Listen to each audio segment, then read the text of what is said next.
Hey, Reema, it's Mrs. Wallace. Sorry, my little deleted file thing came up.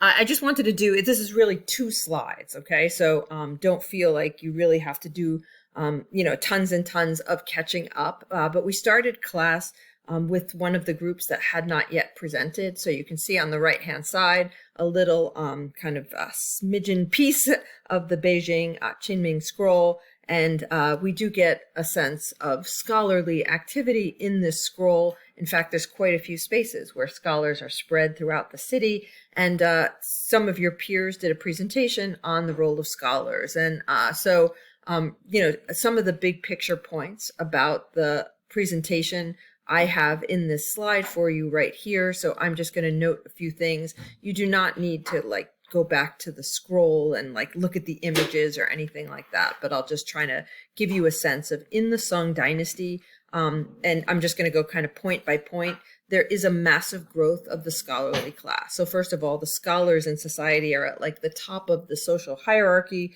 These are the rock stars of the society, and they are also growing in number. And one way of looking at scholars, and it's important to note that scholars, come in a variety of different types at this time. Some scholars may be Confucian scholars, in which case they are going to be very connected to the civil exam, studying for the civil exam, passing or not passing the civil exam, and then spending a life of scholarship, study, solving local problems, maybe working for the government, bureaucracy, all of those different roles because they have status, because they had studied for the civil exam, and that becomes really important. And we'll talk for a second about the Confucian scholars.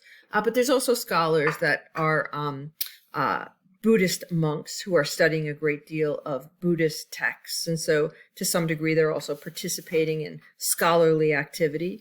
There's also Taoist scholars, and this is something we'll talk about in class a little bit more on Monday, is this idea of Taoism and what it's all about, and how in some cases it becomes a huge influence during the Song dynasty. When we talk about Confucian scholars, this is probably the most numerous, and maybe what we think of when we think of scholars in China during the Song dynasty. Confucian scholars largely studied Confucian texts, such as the Analects. This would be some of the ancient texts that were put together, years before in the time period of Confucius, which is he lived in, much earlier time period, ancient times during the Warring States period. So the Song dynasty scholars are often beholden to taking the civil exam, and that's a way that they access kind of the ability to be able to work for the government, and all of the individuals who are working in the government essentially have this same background in studying for the civil exam. And the basis of the texts that are supporting the civil exam are based on Confucian, values. So it's Confucianism is heavily connected to the government moral, kind of code, if you will. The civil exam is something that people would study for years, often by attending either state-sponsored schools or hiring tutors, or even going to a private school. So there's a variety of ways in which education happened in the Song dynasty. There also is a kind of way that the exam is held in different levels. So the first phase of the exam would enable people to be eligible to kind of participate in local government if you pass the exam, which is really rare. It's actually a very hard exam. Happened over the course of days. People would be kind of locked in a room, writing essays largely and memorizing texts that they would have to repeat. So that exams are incredibly challenging.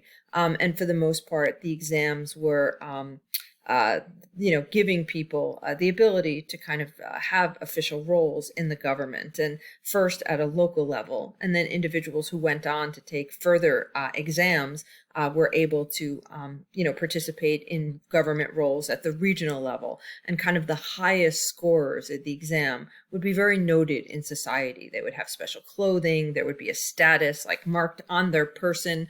Oftentimes, scholars wore long robes that detailed kind of what their status was in society. And we kind of see that in the scroll. The scholars are dressed in a certain way, but these scholars, who are all male, are in a position of, if they're highest scoring, then they can work for the imperial government. So the scholars who are surrounding the emperor, in a sense, and advising the emperor are, by nature been weeded out of a very large system.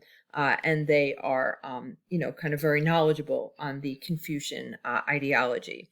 There are, this like strains of different intellectual schools of thoughts. And so there's a lot of discussions between Taoists, Confucians, and Buddhists. So you have a lot of interplay between ideas, and that's a very big feature of the Song dynasty. There's a lot of like debate, intellectual discussions, and ideas that start to change a little bit because they influence each other.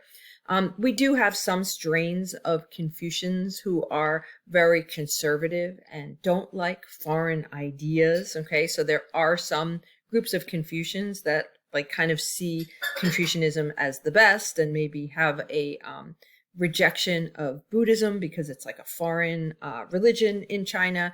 We see that very much so in the Tang dynasty in some cases. We see that a little bit in the Song dynasty. But we also see a group of Confucians who will largely be very, very affected by Buddhism and by Taoism as well. And we'll see a kind of reform of Confucianism during the Song dynasty into something known as Neo-Confucianism. So it's like Confucianism with a tweak, something that's going to be a little bit different. Connecting the metaphysical in Buddhism and Taoism. So when we see Neo-Confucianism, we're going to expect it to be influenced by Buddhism and Taoism, a little bit different than perhaps the writings of Confucian.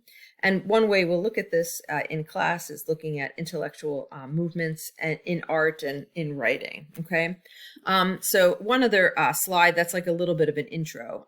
What we started to get into in class, and we didn't really finish it, was a little bit of a comparison between Confucianism and Taoism. And one important thing about Confucianism and Taoism is they do not originate in the Song dynasty. They are much older. So you can kind of see on the slide that, really we're looking at Confucius, who is like going to be kind of the person who's responsible for this ideology of Confucianism, is, born around 500 BCE. So this is like a much ancient time.